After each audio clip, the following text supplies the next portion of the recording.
Introducing our main character, Danny, a sharp guy deep in an unexpected treasure hunt. As if the chaos outside doesn't even register, he's wandering the ship like a lost treasure hunter, hoping to uncover something, only to look up and find a baby just chilling on the piano, like a little gift from the sky. Danny looks around. With no one around, he feels a tug at his heartstrings and decides to take this little nugget home to his warm and lively room. Friends are practically begging him to ship the kid off to an orphanage because, let's face it, this lively room is not a daycare. But maybe this is fate in action, igniting a spark in his heart that's never been there before. He decides to adopt this little abandoned gem, and even though Dan is not exactly a scholar, he wants to give the kid a catchy name. Unfortunately, the moment the kid hears it, he bursts into tears. Looks like the little guy is having it, protesting the mismatched name. With Danny and friends doting care, 1900 gradually grows up. Danny reads the newspaper to 1900 every night, hoping to equip him with the power of knowledge. While 1900's cleverness keeps Danny, he's full of curiosity about the outside world, and questions keep popping up, like who's Mom? This is Mom. Mom is a horse. A horse. A horse. Turns out. You know what I mean. Mom is the best horse. The shit staff treats 1900 like family.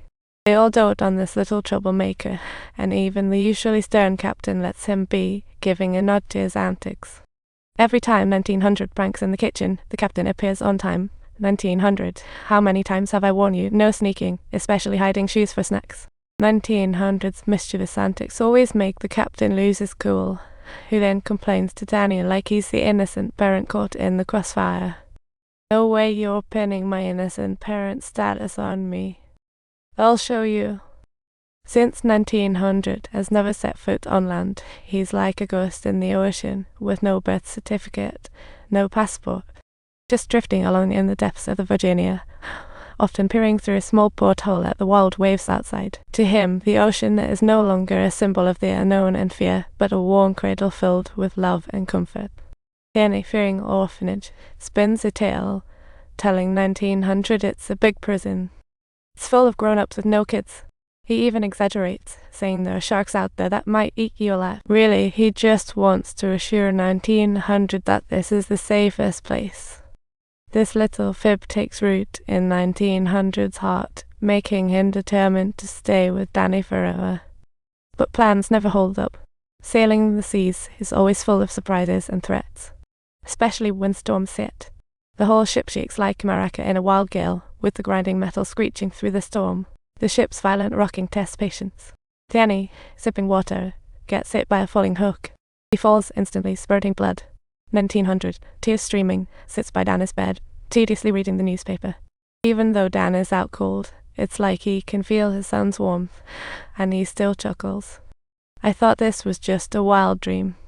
But 3 days later, Danny passes away due to severe injuries, with 1900 silently accompanying him until the very end of his life.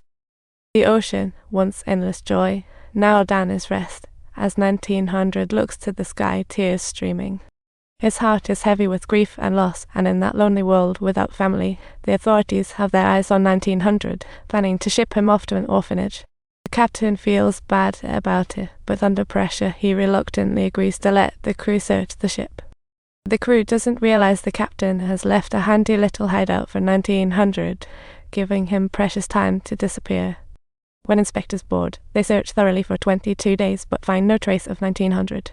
1900 evades their searches like a ghost, silently slipping past all their efforts. Until one day, a heavenly melody guides him to the dazzling ballroom and through the glass. He sees the enchanting piano, eyes immersed in music, gently caressed by angelic hands on glass. The captain is jolted awake by urgent shouts, realizing they've caught 1900 playing the piano under the moonlight.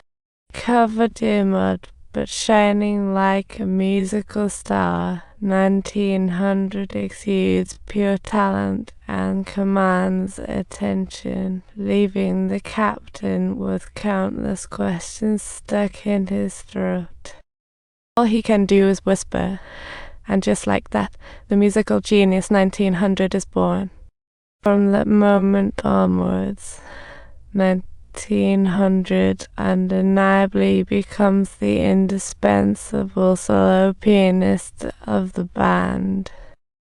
But unlike other pianists, he shuttles between first and third class, playing soul-stirring melodies that accompany the guest dancers.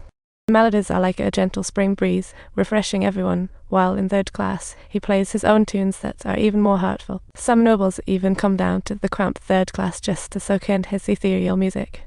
1900's music is for everyone, rich or poor, and he plays it not just by the book, but based on his own experiences and feelings, letting his heart guide him.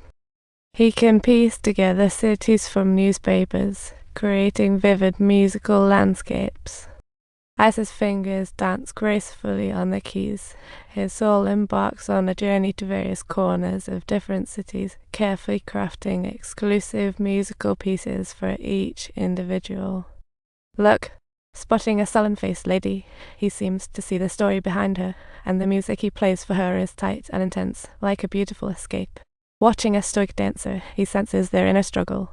The melody he plays is vibrant and uplifting, echoing his determination and hope for the future.